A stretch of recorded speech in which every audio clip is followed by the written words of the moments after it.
Hello friends, welcome to Edo Guru channel. और आज मैं आपके साथ डिस्कस करूंगा एक न्यू लेबर लॉज जो कि इंट्रोड्यूस किया गया है हमारी गवर्नमेंट के द्वारा।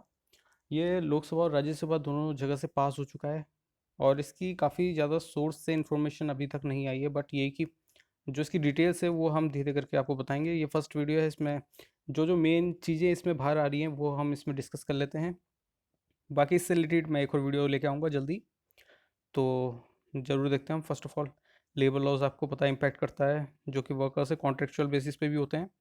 सो लोकसभा और राज्यसभा के द्वारा क्लियर कर चुका है ये new version of 3 labour codes. इसमें इंडस्ट्रियल रिलेशन कोड बिल है 2020, code on social security bill 2020 and occupational safety health and working conditions code bill 2020। Okay, so ये 3 बिल इंट्रोड्यूस किए गए हैं। अब इनमें से कुछ कमियां भी हो सकती है, जैसे आपको पता है कि किसान बिल आया कुछ टाइम पहले, सो उसमें भी खामियां हो सकती हैं। तो इसमें भी कई लोगों ने, जो एक्सपर्ट्स हैं, उन्होंने इसमें खामियां निकाली है, हम उसको भी देखेंगे।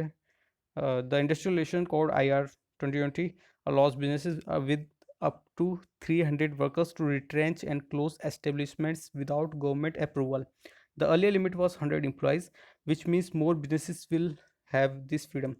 तो पहले आपको पता होगा कि ऑर्गेनाइजेशन में ऐसा होता था कि जब कोई कंपनी है या फिर कोई प्राइवेट इंस्टीट्यूशन है, उसमें अगर कोई एम्प्लॉइज़ है, तो अगर बाय द वे उनकी लिमिट है 100 या फिर उससे कम है, तो उसमें ऐसा होता था कि वो अपनी मर्ज़ी से कभी भी निकाल सकते थे, कभी भी रख सकते थे। बट जो अगर कंपनीज़ ने अगर इसकी लिमिट अगर बढ़ चुकी है, ठीक है, तो इसमें बेनिफिट भी है और नुकसान भी है। बेनिफिट इस वजह से है क्योंकि अगर कंपनीज़ को एक्सपेंड करना है, अपना बिजनेस अगर एक्सपेंड करना है, तो उसके लिए वो और वर्कर्स हायर कर सकती है। उनकी कैपेबिलिटी वो देखेगी कि कौन काम करने में सक्षम है, अगर नहीं है उसको उसी वक्त फायर कर सकती है। तो अब इनके पास एक थोड़ी सी छूट हो चुकी है। और एक तरह से ये जो बिजनेसेस हैं, इनको जो 300 का अलाउज हो चुका है, इसमें एक ये फ़ायदा हो चुका है कि कई और कंपनीज इसमें अब जुड़ जाएंगी जिनके यहाँ लेस देन 300 वर्कर्स होंगे टू 99। ओके, सो ये सब इसमें इंक्लूडेड हो जाएंगी अब, और उनको बेनिफिट होगा कि अपने एम्प्लॉइज़ की कैपेबिलिटी के हिसाब से उन्हें रख सकें या फिर नए हायर कर सकें एम्प्लॉइज़। तो it also provides a legal framework for the fixed term employment and easy of firing of contractual workers. Okay, so contractual workers को भी आसानी से इसमें से बाहर कर किया जा सकता है। The given operational freedom will facilitate the expansion of establishments and job creation across different sectors. सो एक चीज़ मैं और बता दूं कि इसमें जो गवर्नमेंट के द्वारा भी कॉन्ट्रेक्चुअल बेसिस पे रखे जाते हैं, जैसे कि आपको पता होगा कि अगर जहाँ किसी अगर छोटे से इंस्टीट्यूशन में 100 वर्कर्स से 300 वर्कर्स से कम वर्क कर रहे हैं, सो उसमें अगर मान लीजिए वर्क नहीं हो रहा है किसी पर्सन के द्वारा ठीक से, तो उसकी जगह दूसरे को भी हायर किया जा सकता है। In the Industrial Relation Code Bill 2020, the government has proposed to introduce more conditions restricting the rights of workers to strike. Okay, इसमें अब वर्कर्स के पास अधिकार नहीं है कि वो स्ट्राइक कर सकें, अपने अधिकारों के लिए लड़ सकें और आगे आ सकें कि हमें क्यों निकाला गया है एक तरह से। और इसमें ऐसा कुछ हो नहीं सकता फिलहाल। So the increase in the threshold of 300 workers is against 100 at present. That has been tried well in Rajasthan, resulting in more employment given to the current stress time. So अभी आपको पता है कोरोना वायरस का time है, तो इस वक्त employment मिलना भी काफ़ी मुश्किल हो चुका है कई वर्कर्स के लिए। सो इस वजह से एक तरह से ये कई लोगों के लिए बेनिफिशियल भी हो सकता है। ये सेक्रेटरी जनरल ऑफ एसोचेम के द्वारा कहा जा रहा है, दीपक सूद के द्वारा। सो अब ये जो बेनिफिट है ये कैसे मिल रहा है, जैसे आप समझने की कोशिश करें। अब जैसे गवर्नमेंट या जो कि ऑर्गेनाइजेशन है जिसके पास 99 वर्कर्स है या फिर 98 वर्कर्स हैं, अब उसने अगर 100 वर्कर्स रख लिया, 100 से ऊपर वर्कर्स रख लिए, तो उसको उन्हें परमानेंट एक तरह से करना ही पड़ेगा। परमानेंट मतलब कि आप समझ सकते हैं कि उनको वो बेवजह नहीं निकाल सकता जॉब से, उसको रीज़न देना पड़ेगा जॉब से निकालने के लिए। तो अब ऐसा हो चुका है कि अब ये 100 से ऊपर हो चुके हैं, तो अब वो अपनी मर्ज़ी से 100 से ऊपर अपने वर्कर रख सकता है कम सैलरी पे। मीन्स कि आपको 3000 4000 में भी रखा जा सकता है अगर आप अनएम्प्लॉयड हैं, और वो कभी भी अपनी मनचाही मर्ज़ी से अगर काम नहीं हो रहा है उन्हें निकाल सकता है। तो एक ये बेनिफिट इनके लिए हो गया है, जो कि एक तरह से बिज़नेस चला रहे हैं जो। और वर्कर्स के लिए ये दिक्कत होगी कि अब वो उन्हें कम सैलरी में वर्क करना पड़ेगा। सो ये थोड़ा सा इसका रिस्ट्रिक्शंस हो गई हैं। Labor expert K.R. Shyam Sundaram, however, said enhancing a company's power of retrenchment may push unemployment rates higher, especially at a time when millions of workers have been out of work since the COVID-19 outbreak. So पहले तो ये burden सिर्फ 100 workers पे ही था, जो 100 workers कर रहे थे वर्क 100 से बिलो 99, तो उन पे ही बर्डन था एक तरह से कि अगर वो वर्क ठीक से नहीं कर पा रहे तो ऑर्गेनाइजेशन उन्हें बदल सकती थी। पर अब ये 300 के अंडर आ चुका है, तो कई कंपनीज और इसमें इंक्लूडेड हो चुकी है। तो जो स्टार्टअप बिजनेसेस होते हैं उनमें क्या पता कई सारे बिजनेसेस और इंक्लूड हो चुके होंगे इसमें। और उसका नुकसान ये होगा कि अगर कोई वर्कर ठीक से काम नहीं कर पा रहा है या फिर अपना 100% नहीं दे पा रहा है एफर्ट, आपको पता है कोरोना वायरस का लॉकडाउन पीरियड है, सो कई लोगों की सेल्स जनरेट नहीं हो पा रही होगी, कई बिजनेसेस में वर्क नहीं हो पा रहा होगा, ठीक से डन नहीं हो पा रहा होगा, लोग घर से वर्क कर रहे हैं तो अपना एफर्ट नहीं दे पा रहे हैं 100%।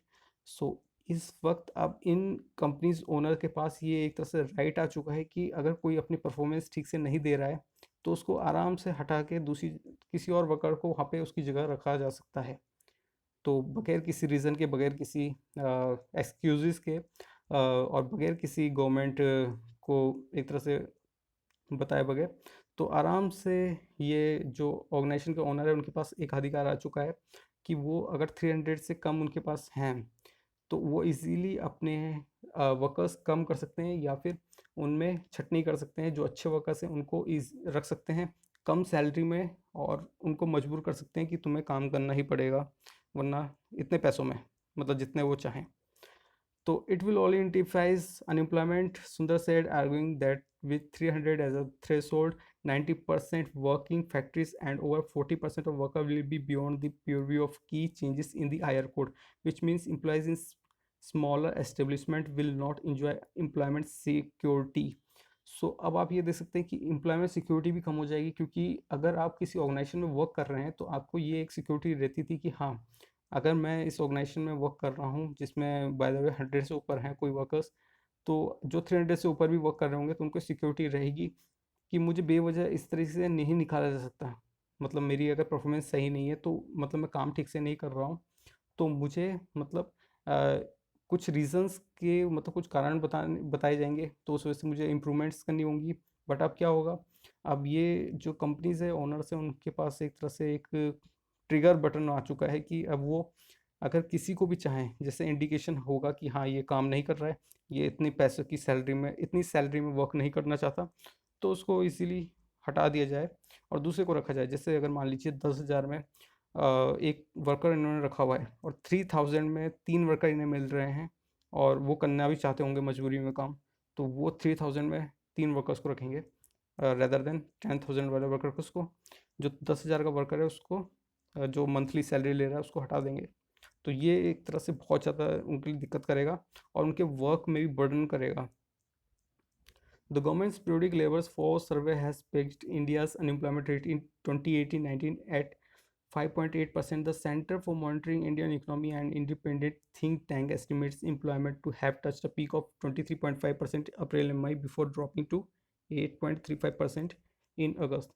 तो लॉकडाउन पीरियड में ये अनएम्प्लॉयमेंट रेट काफ़ी ज़्यादा बढ़ चुका है और इसका इम्पैक्ट आने वाले टाइम पे रिसेशन जो होने वाला है उसमें पड़ेगा ही पड़ेगा।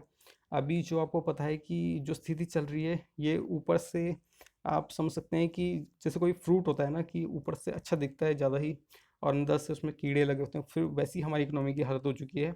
अब इसमें जो अगर इस फ्रूट को जब काटा जाएगा, मतलब जब भी ये कटेगा, तो इसके अंदर से जो ख़राब चीज़ें बाहर निकलेंगी वो बहुत तेज़ी से फैलना शुरू होंगी। तो वो उसकी जो हमारी जो इकोनॉमी की सुंदरता जो अभी दिखाई दे रही है ना कि जो हमारे सेक्टर्स जो ऊपर से कवर अप करके बैठे हैं, जो टेक्नोलॉजी का सेक्टर्स हैं या फिर दूसरे सेक्टर्स हैं, तो वो अच्छा दिखा रहे हैं, बट जो डाउन जा रहे हैं वो सेक्टर्स अभी हमें इतने पता नहीं चल रहे। पर जो बूम अप करके जो जिस तरीके से शट डाउन होंगे तो वो धीरे करके हमें दिखने शुरू होंगे कुछ टाइम बाद, तो वो काफ़ी लार्ज स्केल पे होगा और हमें उसके लिए तैयार रहना पड़ेगा।